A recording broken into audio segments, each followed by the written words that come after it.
안녕하세요. 재밌게 돈 벌다 정돈입니다.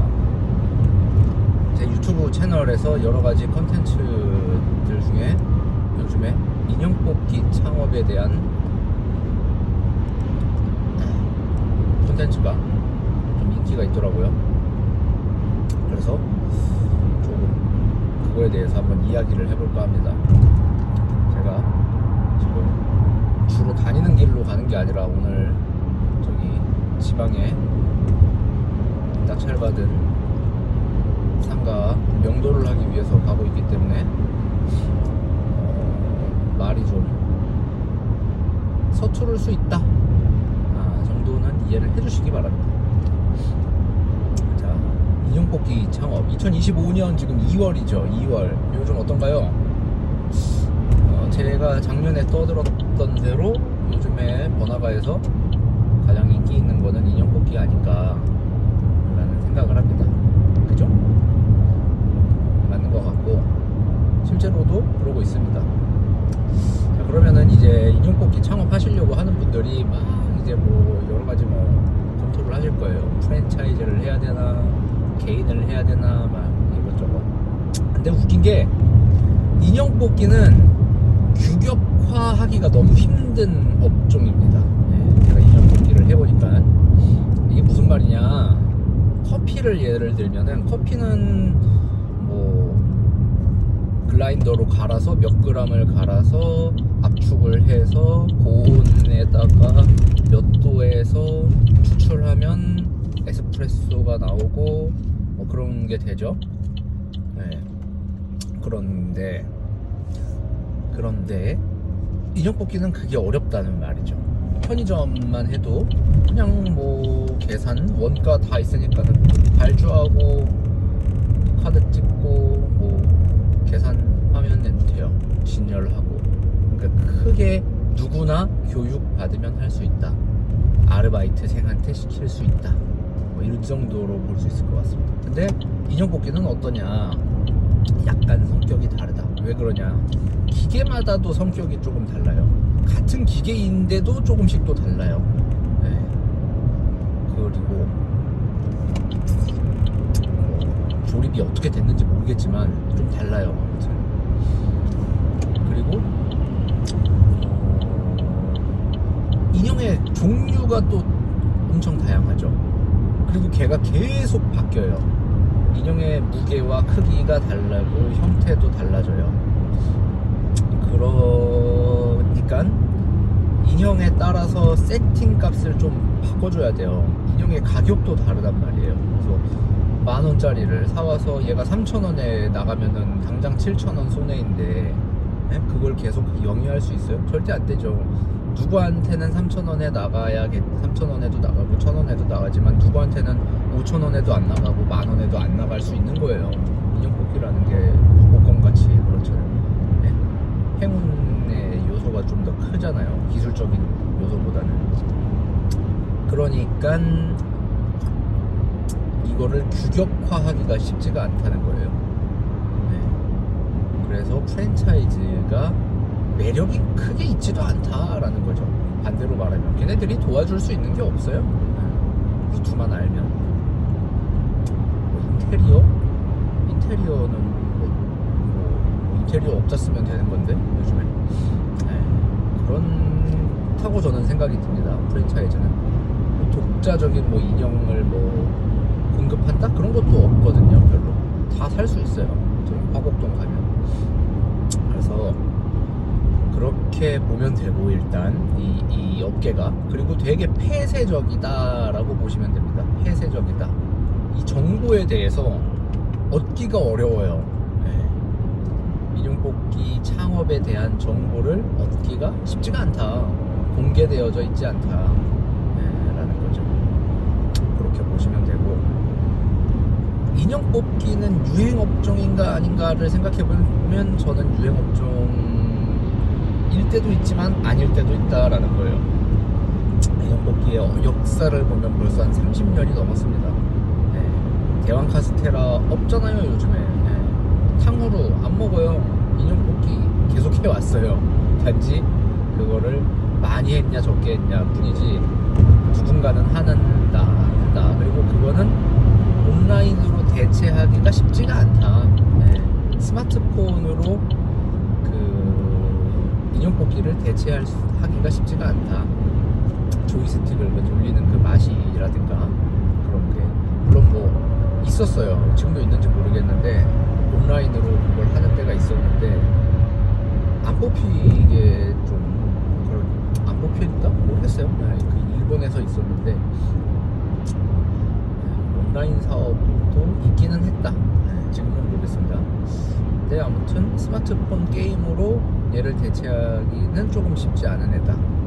그리고 인형이 또 유행 안에 물건들이 또 그때그때 유행을 타는 애들이 또 들어가요. 오징어 게임도 있었죠. 뭐 오랑이? 나는 오랑이가 뭔지도 모르겠는데 애들은 그렇게 오랑이를 찾아대대. 네, 오랑이고 저는 뭐 팬더 이상한 애를 주길래 이게 뭐야 이거 이렇게 못생긴 애를 주는 거야 했는데 그거 그 에버랜드의 그 팬더 있죠, 팬더. 저는 집에 테레비가 없어가지고 그게 뭐 뭔지도 몰랐지. 나는 팬더가 인기가 그렇게 많을 줄도 몰랐어요. 네. 아무튼 그 팬더 그것도 인기도 있었고 그거는 이 안에 들어가는 물건들도 다 서로의 경쟁에 의해서 잘 나가는 상품을 이제 중국이나 이런 구매를 해 오기 때문에 그런 것도 다 이제 업계마다 조금씩 다 다르다는 거예요. 그래서 이게 규격하기가 쉽지가 않다라고 말씀드리는 겁니다. 그래서 프랜차이즈를 해도 좋은 매력이 크게 없다라는 거죠. 결국에는 이제 다들 적자생존이라고 그러나요? 각자 도생, 네. 그런 식의 업계이다라는 거죠. 그렇게 보시면 되고 요새 이제 중요한 거는 입지다. 네. 인형 뽑기에서 가장 중요한 거는 부동산의 입지다라는 거예요. 제가 예전에도 영상을 남겼었는데 음식점은 산속에 차려서 평수를 크게 하고 뭐 주차 시설을 하면 사람들이 찾아가죠. 그런데 인형 뽑기는 그렇게 한다고 찾아오나요? 인형 뽑기는 절대 찾아오는 애가 아니다 라는 거예요. 약간 충동 구매형에 가깝다. 네. 저는 대부분 1층에 있는 것들은 좀 충동 구매형이다 라고 보고 있습니다. 심지어 편의점도 마찬가지고요. 네. 물을 사러 갔는데 물을 안 사오고 다른 걸 나오게 만드는 게 편의점이다. 뭐 아무튼 뭐 그렇고 인형 뽑기는 입지가 되게 중요하다. 정말 중요하다. 그래서 월세가 비싼데 선점하는 게 오히려 좋다. 하지만 물건의 단가를 낮추고 월세를 낮추지 않으면 건물주를 잘못 만나면 또 반대로 죽는다. 네, 그래서 이 조율이 상당히 중요한 애다라고 보시면 되고, 하지만 이제 입지를 선택하기 전에 상권을 먼저 봐야겠죠. 상권. 입지랑 상권의 차이를 좀 구별해서 이야기를 하면은 입지라는 것은 포인트라고 보시면 됩니다. 어떤 한 점, 어떤 상가, 딱 그 하나의 가게, 뭐 이렇게 보시면 되고, 상권이라고 하는 것은 면적으로 보시면 될 것 같아요. 바운더리라고 해야 될까요? 흔히 말하는 나와바리. 네, 전체적인 그 상권, 그러니까 면적. 홍대 상권 하면 홍대의 상업시설을 거의 다를 이제 전체를 말하는, 통칭하는 게 홍대 상권, 이렇게 보시면 되는 거죠. 그래서 입지와 상권은 그렇게 구별을 하면은 되는데, 상권은 크게 이제 상권을 좀 생각을 해볼 필요가 있어요. 예를 들면 경기도 안양시의 안양 1번가가 제가 어렸을 때만 해도 엄청난 광역 상권이었습니다. 네. 수원 애들도 막 와서 놀고, 저기 막 평택 뭐 이런 애들도 막 와서 놀고, 거기가 거의 뭐 성지였죠, 성지. 10대들의 성지였는데 지금은 어떻게 됐을까요? 완전히 판이 바뀌었어요.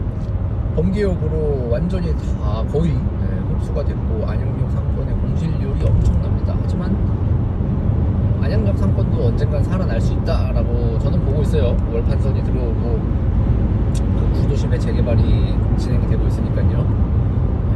근데 지금은 아니지만 아무튼 이제 중요한 거는 그렇게 상권이 중요하다라는 거예요. 상권도 중요하고 입지도 중요한데 상권을 어떻게 보게 되냐라고 이제 지방도시에서 예를 들어볼까요?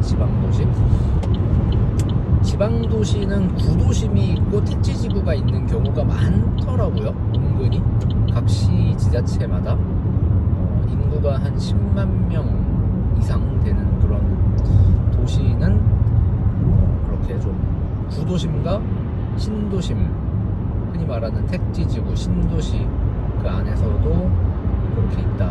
그럼 어디가 장사가 잘 될까를 고민해봐야 되겠죠. 어디가 장사가 잘 될까 이렇게 보면 되는데,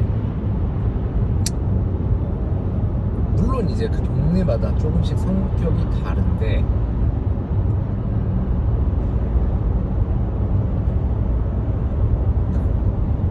충북 제천을 제가 한번 예를 들어볼까요? 어떤 분이 저한테 제천에 대해서 물어보더라고요. 그래서 제천을 한번 말씀을 드리면, 충북 제천은 한 인구가 한 13만 정도 되고 소비를 어디서 하는가를 보면 다 조금씩 띄엄띄엄하고 중심을 옛날에 했던 중앙로에서 돈을 또 잘 안 쓰더라고요. 구도심에서. 그래서 택지지구가 있냐라고 보면은 하소동에 조금 택지지구, 왼쪽에 시청 쪽에 택지지구가 조금 있고, 남쪽인 강제동인가 거기에 또 택지지구가 있고, 북쪽으로 장락동인가에 또 택지지구가 있고, 어떤 택지지구가 그 뿔뿔이 흩어져 있어요. 딱 계획해가지고 이렇게 짠 하고 만든 게 아니라 뿔뿔이 흩어졌다. 그래서 집객이 잘 안 된다는 거죠. 집객이 얘도 어중간하고 얘도 어중간하고 다 계륵이 된 거야. 얘네들이 뭔가 딱 차라리 합쳐져 가지고 와 하고 뭐 잘 살면은 좋겠는데 그러지 않다라는 거죠. 그래서 제가 올리브영을 입지를 얘네들이 선점을 아주 잘하는 편이라서 봤는데, 올리브영이 중앙로 중간에 하나 있고 롯데 마차 안에 있는 건지 밖에 있는 건지 모르겠는데 하소동 쪽에 있다 이렇게 봤어요. 그래서 저는 올리브영 같은 데에 상업시설에 올리브영이 있다면 그쪽으로 최대한 붙어라 라고 말씀드리는 게 10대 20대들이 가장 많이 찾아가는 이런 브랜드이고, 무신사, 올리브영 뭐 이런 애들처럼요. 그리고 걔네들의 소비 패턴은 다이소는 차를 가지고 많이 가는 편인데, 여기 어디냐, 올리브영은 차를 가지고 가는 게 아니에요. 그죠? 그러니까는 대중교통이 발달한 지역에서 장사가 잘 되는 지역에 입점을 잘 한다라는 거죠. 그래서 인형뽑기도 그쪽으로 최대한 붙으면 좋은데 좋다 이렇게 보는 거죠. 그래서 상권을 본다고 치면 제천 같은 경우에는 다 어중간하다. 제가 생각하기엔. 자, 그럼 이제 경북 영주로 한번 가보겠습니다.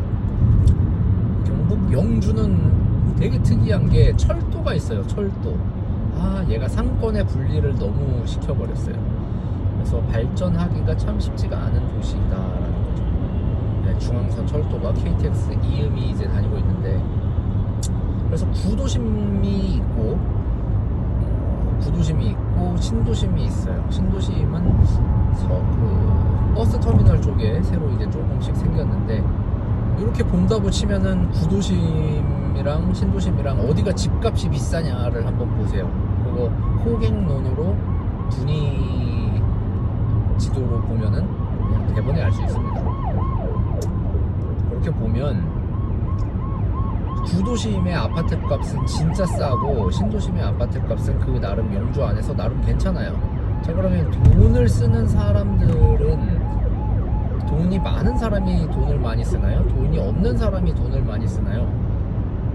네? 어떤 사람은 야 돈을 많이 써가지고 돈이 없는 거야 이상한 소리를 생각할 수도 있는데 급여가 수준이 다르다는 거죠. 급여 수준이, 소득 수준이 다르다. 그래서 소득 수준이 그럼 어디가 높냐라고 보면 당연히 아파트 값이 비싼 쪽이 높습니다. 네. 아파트 값이 비싼 쪽이 소득 수준이 높고 그쪽에서 소비가 더 많아지죠. 그러니까 그쪽에서 장사를 하는 게 좋다. 이 상권을 봤었을 때 영주를 예를 들면 구도심보다는 저기 신도심 쪽이 버스터미널 쪽이 상권이 좋다 이렇게 보시면 됩니다. 네, 제가 영주의 그 구도심에 경매가 나온 게 있었어가지고 분석을 해봤었는데 결국에는 그냥 포기를 했습니다. 네. 그 앞에 뭐 월세 10평 뭐 15평에 80인데도 공실이에요. 네, 전화해서 물어보니까 뭐 말 다 했지 뭐 15평에 80이면 5만원도 안 된다는 소리네. 5만원인데 사람이 그렇게 없다라는 거예요. 그래서 올리브영이 거기 있는데 그냥 올리브영은 그냥 찾아오니까 그냥 있는 것 같다. 그래도 뭐 이니스프리도 들어가긴 했는데 모르겠다. 모르겠다. 도대체 자신이 없었습니다. 또 모르죠. 거기서 또 인형뽑기로 대박이 날지는 모르겠지만 아무튼 제가 분석하기에는 구도심보다는 신도심이 낫다. 그럼 신도심에서 입지를 어떻게 선택할 것인가를 보는 거죠. 어떤 사람이 예전에 8층에다가 인형뽑기 가게를 차렸어요. 자기 딴에는 엄청 크게 해가지고 사람들이 막 몰려올 것이다 라고 생각을 했나 보죠. 근데 현실은 절대 그렇지 않다. 얘는 찾아가는 업종이 아니다 라는 거죠. 인형뽑기 가게에 들어가서 사람들이 머무는 평균 시간은 얼마나 될까요? 짧게는 1분도 안 걸릴 것이고 길게는 길어봤자 1시간 말도 안 됩니다. 1시간 동안 돈 넣으려면은 1,000원에 10초에 끝나잖아요. 60초면은 거의 만원 꼴이에요. 1분에 만원 꼴. 1시간이면은 돈이 100만원이 넘게도 쓸 수 있어요. 그죠? 그러니까는 평균 객단가가 한 5,000원에서 만원 이내로 봤었을 때 머무는 시간은 5분이 채 걸리지 않는다. 5분, 10분. 자, 그러면은 5분, 10분을 위해서 8층까지 사람이 올라가느냐라는 거죠. 깜짝이야.